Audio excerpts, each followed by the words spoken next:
Supreme court ने शुक्रवार यानी कि 17 अक्टूबर 2025 को एक बड़ा फैसला सुनाया जिसने पूरे उत्तर प्रदेश में हलचल मचा दी है। कोर्ट ने धर्मांतरण रोधी कानून के तहत दर्ज कई एफआईआर को रद्द कर दिया है। यानी जिन लोगों पर आरोप था कि उन्होंने हिंदुओं को ईसाई धर्म में बदलने की कोशिश की, उनके खिलाफ दर्ज कई मुकदमे अब खत्म कर दिए गए हैं। कोर्ट ने साफ कहा है कि आपराधिक कानून किसी निर्दोष को परेशान करने का हथियार नहीं बन सकता है। कि 17 अक्टूबर 2025 को एक बड़ा फैसला सुनाया जिसने पूरे उत्तर प्रदेश में हलचल मचा दी है। कोर्ट ने धर्मांतरण रोधी कानून के तहत दर्ज कई एफआईआर को रद्द कर दिया है। यानी जिन लोगों पर आरोप था कि उन्होंने हिंदुओं को ईसाई धर्म में बदलने की कोशिश की, उनके खिलाफ दर्ज कई मुकदमे अब खत्म कर दिए गए हैं। कोर्ट ने साफ कहा है कि आपराधिक कानून किसी निर्दोष को परेशान करने का हथियार नहीं बन सकता है। पूरा मामला क्या है, चलिए आपको बताते हैं। दरअसल यह फैसला 2 जजों की बेंच ने दिया है, जस्टिस जेबी पाद्रीवाला और जस्टिस मनोज मिश्रा ने। दोनों ने कहा है कि ये एफआईआर कानूनी और प्रक्रियागत दोनों ही स्तर पर गलत थी। इनमें कोई ठोस सबूत नहीं था कि किसी को जबरन या लालच देकर के धर्म बदलवाया गया है। कोर्ट ने कहा कि अगर ऐसे ही मामलों में बिना सबूत लोगों को फंसाया जाएगा तो यह न्याय नहीं बल्कि न्याय का मजाक होगा। दरअसल यह मामला उत्तर प्रदेश के फतेहपुर जिले से जुड़ा था। यहाँ Sam Higginbottom university of agriculture technology and sciences के कुलपति राजेंद्र बिहारी लाल और कुछ अन्य लोगों पर धर्मांतरण का आरोप लगा करके एफआईआर दर्ज कराई गई थी। आरोप था कि इन्होंने लोगों को पैसे और लालच दे करके ईसाई धर्म अपनाने को कहा, लेकिन सुप्रीम कोर्ट ने जांच के बाद पाया कि किसी भी शिकायतकर्ता ने खुद नहीं कहा कि उनका धर्म बदला गया है। कोर्ट ने अपने 158 पन्नों के फैसलों में साफ कहा कि एफआईआर दर्ज करने में कई गड़बड़ियां थीं। ना तो कोई असली पीड़ित सामने आया, ना ही कोई गवाह जिसने घटना देखी हो। कोर्ट ने कहा पुलिस किसी तीसरे व्यक्ति के कहने पर ऐसे गंभीर मामलों में एफआईआर दर्ज नहीं कर सकती, खासकर जब खुद कोई पीड़ित शिकायत ना करे।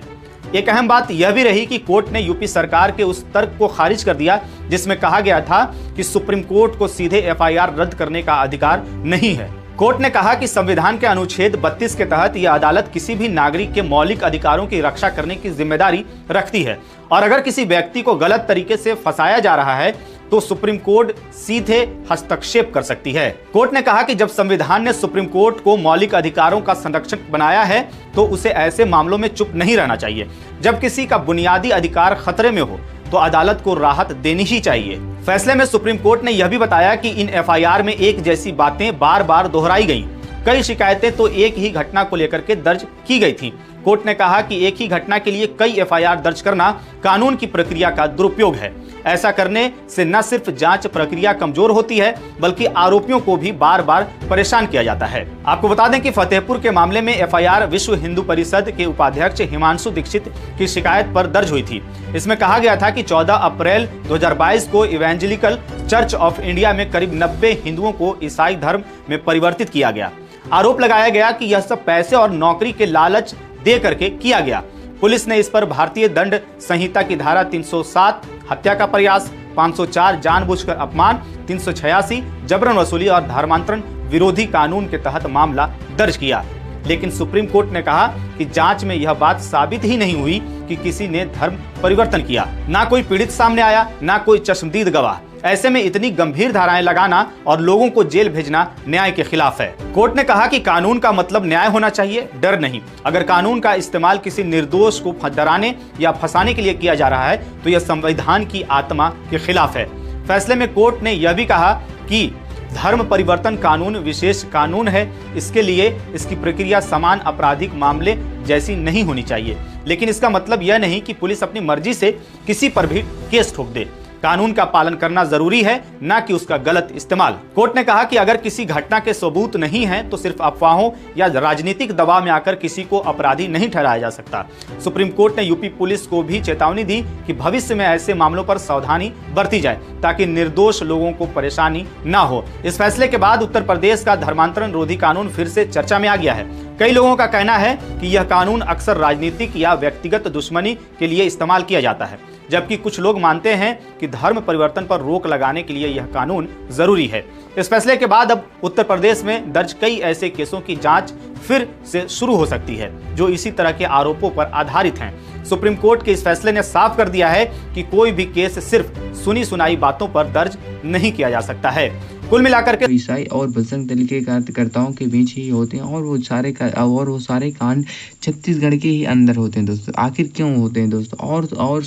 और लोग भी तो ईसाई हैं और जगह भी ईसाई रहते हैं, वहाँ पे इस प्रकार के कांड क्यों नहीं होते दोस्तों? मैं आप लोगों को बता दूं दोस्तों, छत्तीसगढ़ में जो कि बजरंग दल के कार्यकर्ता वो बहुत ही डेंजरस कार्यकर्ता हैं दोस्तों। जी हाँ दोस्तों, मैं आप लोगों को इस बात की यदि थोड़ा भी चर्चा करके बताऊं तो जो कि बजरंग दल के कार्यकर्ता हैं, जैसा कि आप सभी लोग जानते हैं, ज्योति शर्मा और रतन टाटा यादव, आप सभी लोग इन कार्यकर्ताओं को जानते होंगे दोस्तों। इनकी वीडियो सोशल मीडिया पर तरह तरह की आती रहती है और ये हर एक ईसाई और हर एक पास्टर को अनेक प्रकार से धमकी भी देते रहते हैं दोस्तों। जी हाँ दोस्तों, अनेक प्रकार की धमकियाँ इनके ये देते ही रहते हैं दोस्तों। लेकिन दोस्तों हमें इस बात पे थोड़ा भी चर्चा नहीं करेंगे कि आखिर ये धमकी क्यों देते हैं, लेकिन हम इस बात पे जरूर करेंगे कि यदि ज्योति शर्मा को सचमुच यदि गिरफ्तारी हो, उन्हें जेल हो जाए और प्रभु करे उन्हें उम्र कैद की सजा भी हो जाए, क्योंकि दोस्तों उन्होंने बहुत ज़्यादा हर एक मसीह भाई बहन को सताया दोस्तों। जी हाँ दोस्तों, हर एक मसीह भाई बहन के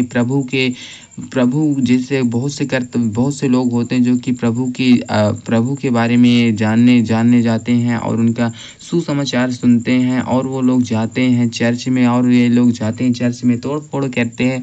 तो दोस्तों हमें इन सारी बातों से कोई लेन देन नहीं है, लेकिन दोस्तों हम इस बात पे ज़रूर चर्चा करेंगे कि जो कि बजरंग दल के कार्यकर्ता ज्योति शर्मा और रत्न यादव हैं, ये बहुत ही गलत करते हैं। इनके साथ भी बहुत जल्दी परमेश्वर खेल करेगा। कहने का मतलब है इनके जो ये अत्याचार आज हर एक मसीह भाई बहन के साथ कर रहे हैं, इनके साथ भी एक न एक दिन बहुत बड़ा हादसा होगा।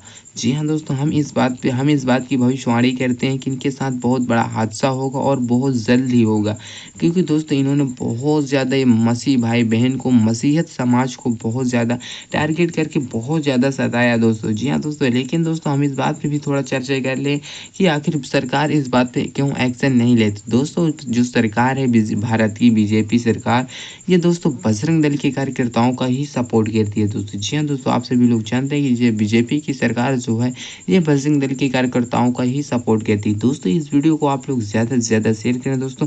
आखिर यह वीडियो हर एक मसीह भाई बहन तक पहुंचना ही चाहिए दोस्तों। वीडियो देखने के लिए आप लोगों को धन्यवाद।